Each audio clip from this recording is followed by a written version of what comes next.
Hello, I'm Jamie. You may know me as Queen of Sodor on various social media platforms or on certain podcasts that probably don't need to be mentioned right now, honestly.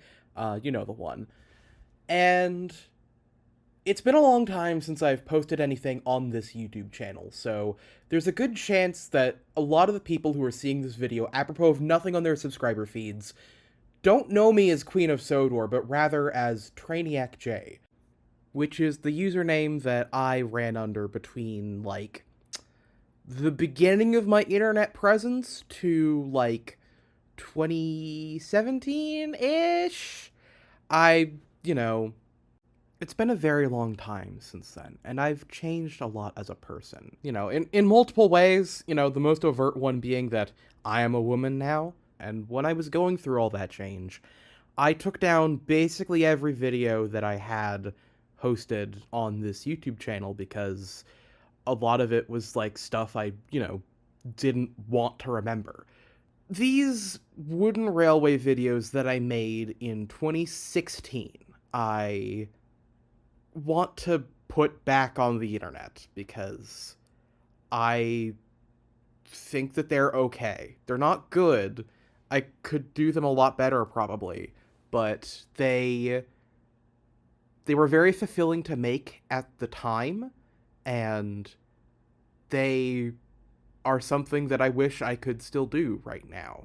And I figure, if I ever get to do anything like this again, I'd kind of like this around as like a benchmark to show how much I've grown and changed as a director and, filmer of toy trains.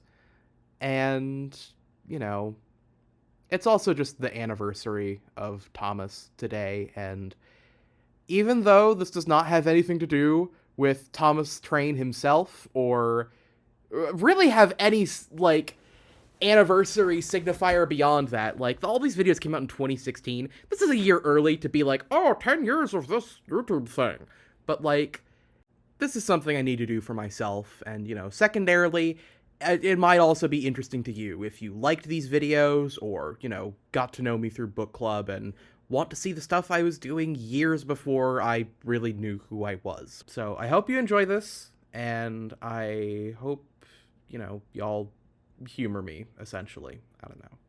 Thank you.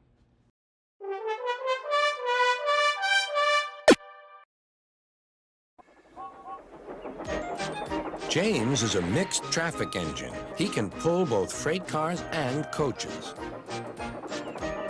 He's proud of his smart red paint, and so is his driver. Everyone says you brighten up their day, James. One morning, James whistled loudly at the other engines. Look at me. I am the smartest, most useful engine on the line. Rubbish, replied Thomas. We're all useful. Sir Topham Hatt says so, and he's head of the whole railway. You know what, James? Added Percy. What? Replied James. You're getting all puffed up. James huffed away. Later, he was still boasting. I'm the pride of the line. I saw you pulling freight cars, snorted Gordon. You're only a goods engine. I pull coaches, too. Not as much as I do. But Sir Topham Hatt has plans for me. James was only making this up, but Gordon believed him. What plans? Wait and see. Oh, dear, he thought. Now what'll I do? Thomas was shunting shining new coaches. Good morning, James. Are those coaches for me? Asked James hopefully. No, these are for Gordon's Express. I'll fetch your freight cars next. But James was going to play a trick on the other engines. Actually, Thomas, I'm taking the coaches. Sir Topham Hatt asked me to tell you. What about the cars? Asked Thomas. Give them to Gordon. Come on, Thomas, said his driver. Orders are orders. So when James's driver returned, James was coupled to the coaches and he puffed away.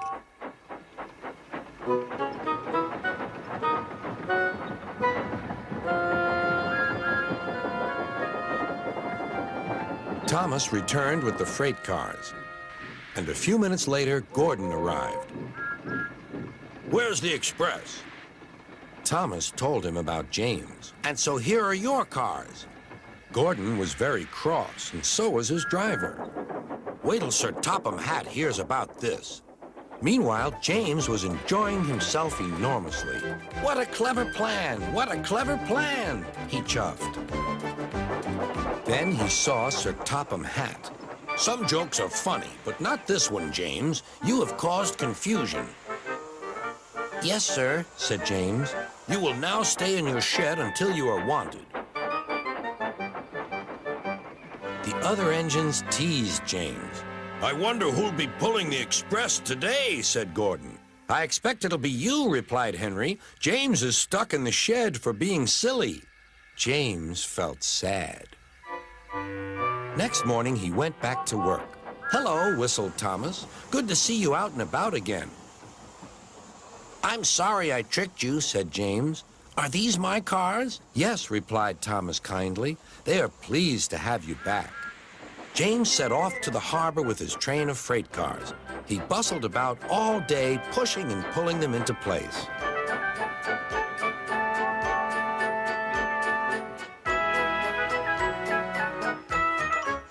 Time to go home now, James, said his driver at last. No cars or passengers, just we two. But his driver was wrong.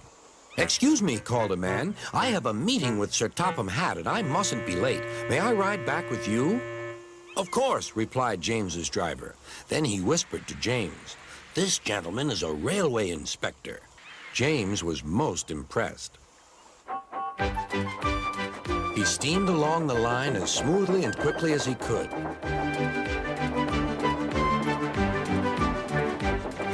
Sir Topham Hatt was waiting on the platform, and the railway inspector greeted him warmly. This clever engine gave me a splendid ride. You must be proud of him. Yes, indeed. Once again, you are a really useful engine. One morning, Gordon was in the yard taking on a large supply of coal. That's the third load of coal you've had today, Gordon, said James. Some might say you're being rather greedy.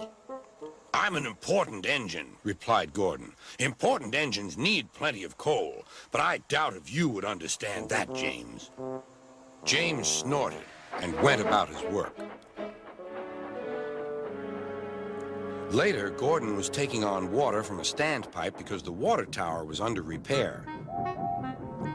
I wouldn't drink too much of that water if I were you, Gordon. It might give you boiler ache. Pah, said Gordon. What's this, educating Gordon Day? First James, now you, Duck. Big engines have big needs. Little engines are just annoying. Don't say I didn't warn you, laughed Duck. Later, Gordon steamed into the yard at the big station.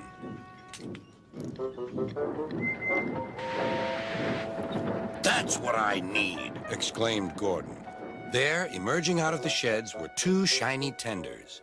Now, if I had two tenders, said Gordon, I wouldn't need to stop so often, and I wouldn't have to listen to silly little engines.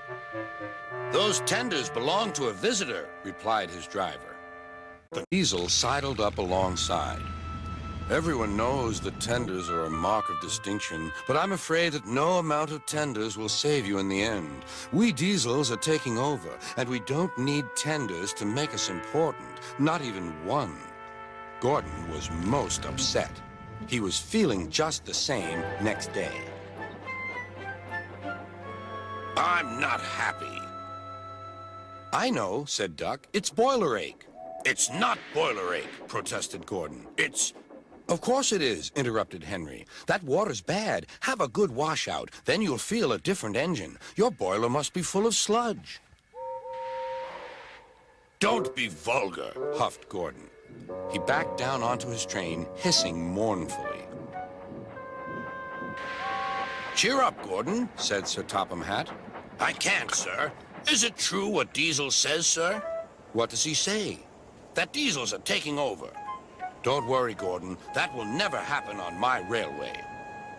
One more thing, sir. Why did the visitor have two tenders? Because he lives on a railway with long distances between coaling depots. Gordon felt better. But Henry started complaining. He banged some cars angrily.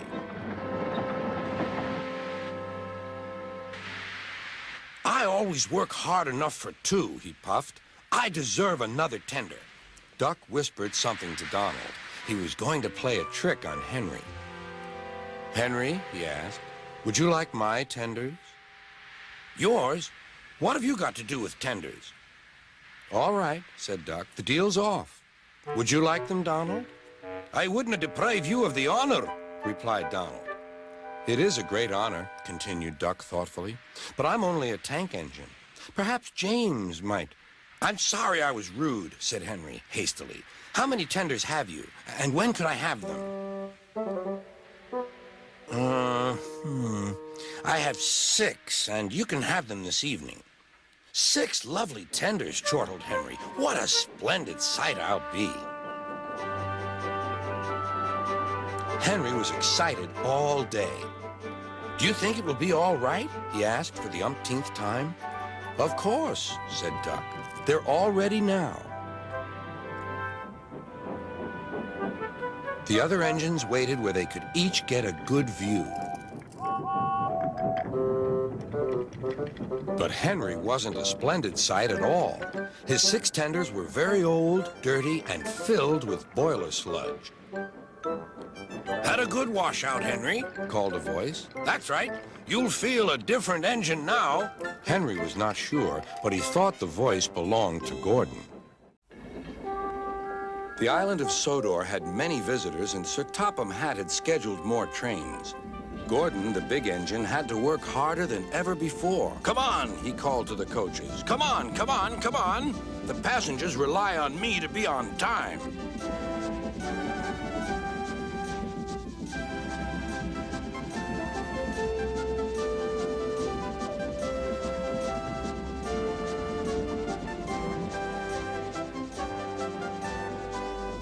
Whenever Gordon finished one journey, it was time for another to begin. Never mind, he puffed. I like a long run to stretch my wheels.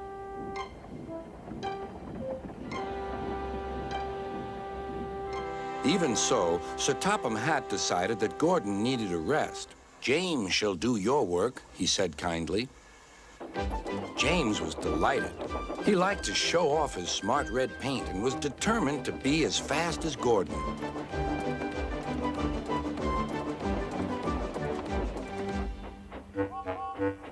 You know, little Toby, he boasted, I'm an important engine. Everyone knows it. I'm as regular as clockwork. Never late, always on time. That's me. Says you, replied Toby. Just then, Sir Topham Hatt arrived.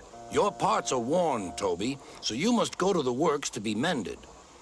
Can I take Henrietta, sir? No. What would the passengers do without her? Toby saw Percy by the water tower. Don't worry, Toby. I'll take care of Henrietta until you get back.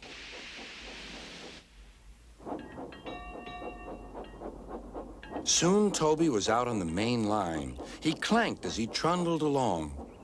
He's a little engine with small wheels. His tanks don't hold much water.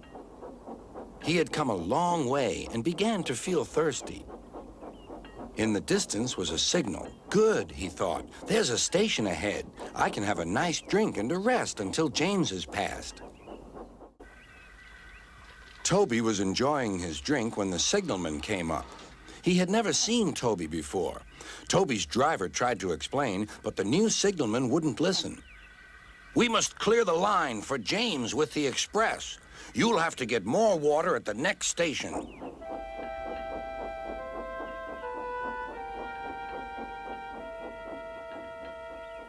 Hurrying used a lot of water, and his tanks were soon empty. Poor Toby was out of steam and stranded on the main line. We must warn James, said the fireman. Then he saw Percy and Henrietta. Please, take me back to the station. It's an emergency. Henrietta hated leaving Toby. Never mind, said Percy. You're taking the fireman to warn James. That's a big help. Henrietta felt much better. James was fuming when he heard the news. "I'm going to be late." "My fault," said the signalman. "I didn't understand about Toby." "Now, James," said his driver, "you'll have to push Toby." "What, me?" snorted James. "Me? Push Toby and pull my train too?" Grumbling dreadfully, James set off to find Toby.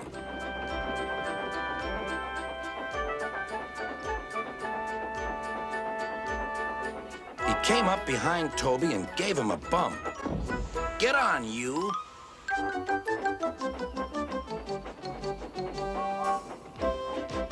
James had to work very hard.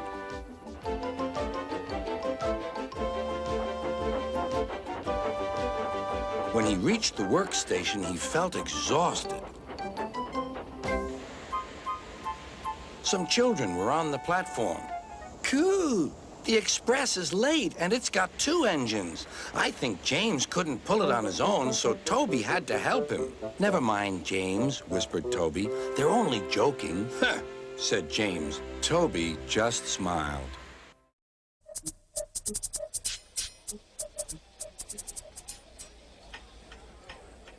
Sir Topham Hatt sat in his office listening to the noise outside.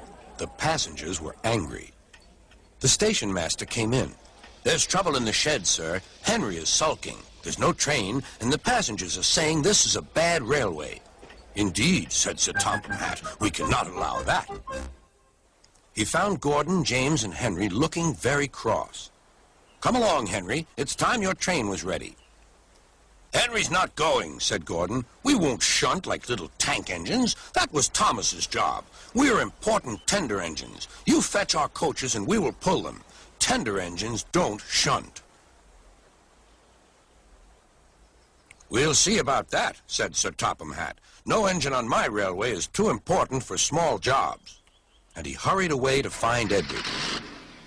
The yard has never been the same since Thomas left to run his branch line, he thought sadly. Edward was shunting. "Leave those freight cars, please, Edward," said Sir Topham Hatt. "I want you to push coaches for me in the yard." "Thank you, sir. That will be a nice change." "That's a good engine. Off you go, then."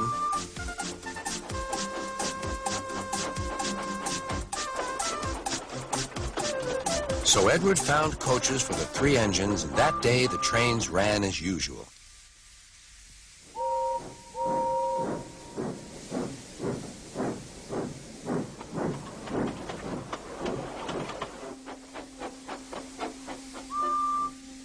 But next morning, Edward looked unhappy. Gordon came clanking past, hissing rudely.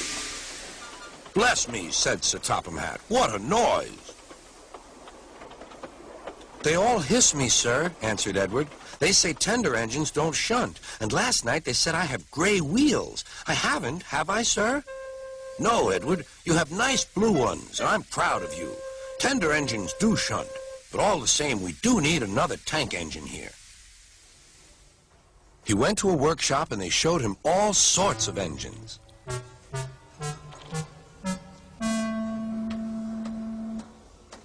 At last he saw a smart little green engine with 4 wheels. "That's the one," he thought. "If I choose you, will you work hard?" "Oh, sir. Yes, sir." "That's a good engine. I'll call you Percy." "Yes, sir. Thank you, sir." And Sir Topham Hatt brought Percy back to the yard. "Edward," he called, "here's Percy. Will you show him everything?" Percy soon learned what he had to do, and they had a happy afternoon.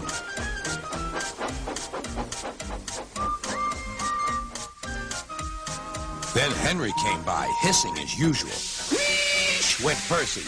Henry jumped and ran back to the shed. "How beautifully you wheeshed him," laughed Edward. "I can't wheesh like that." "Oh," said Percy, "that's nothing. You should hear them in the workshop. You have to wheesh loudly to make yourself heard." Next morning, Thomas arrived. "Sir Topham Hatt sent for me. I expect he wants help," he said to Edward. "Shh, shh, here he comes," replied Edward. "Well done, Thomas. You've been quick. Listen, Henry, Gordon, and James are sulking. They say they won't shunt like little tank engines. So I have shut them up, and I want you both to run the line for a while. Little tank engines indeed, snorted Thomas. We'll show them. And Percy will help too. Oh, sir. Yes, sir. Please, sir, answered Percy. Edward and Thomas worked the main line, greeting each other as they passed by. Percy puffed along the branch line. Thomas was anxious about Annie and Clarabelle, but both driver and conductor promised to take care of them. There were fewer trains, but the passengers didn't mind. They knew the three other engines were having a lesson. Gordon, James, and Henry were cold, lonely, and miserable. They wished now they hadn't been so silly. Good lord, it's been 20 minutes. Goddamn. Okay, so this used to have a version of I've Been Working on the Railroad playing over it. Just, you know, because I had it on my phone and thought it would be good music for this. And apparently, it's super copyright protected now. So I'm just going to talk over it instead to give a bit of an intermission for everybody. Hi, how you doing? So some of you may be curious, if you haven't, like, seen this before, for it's just been a long time, why the fuck is D199 in Tender Engines instead of Diesel? I really wanted to make a Tender Engines remake, because it was February 2016, and everybody was really excited because the Flying Scotsman was gonna be in the CGI series. I filmed, like, 60% of it, and then got to this set and filmed the scene, and midway through I was like, I've made a critical error, because I don't have a wooden railway diesel. So I just kind of made do with 199 and tried my best to edit the audio accordingly. But you know, yeah, that's why it's like that. Okay.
And that's it. That's the whole video. I hope you enjoyed this little trip down memory lane we've had. I miss filming things. Like, I like doing, the things I've been doing now, like book club and various, like, non-video, like, artsy projects. But I do miss filming toy trains. I just don't really have, like, a, dedicated setup anymore like I did in the, like, bright few months with which I had to, like, film these few remakes. And maybe once I get that set up sometime, I'll do something similar again, but I'll live. I hope you enjoyed this. Have a good day.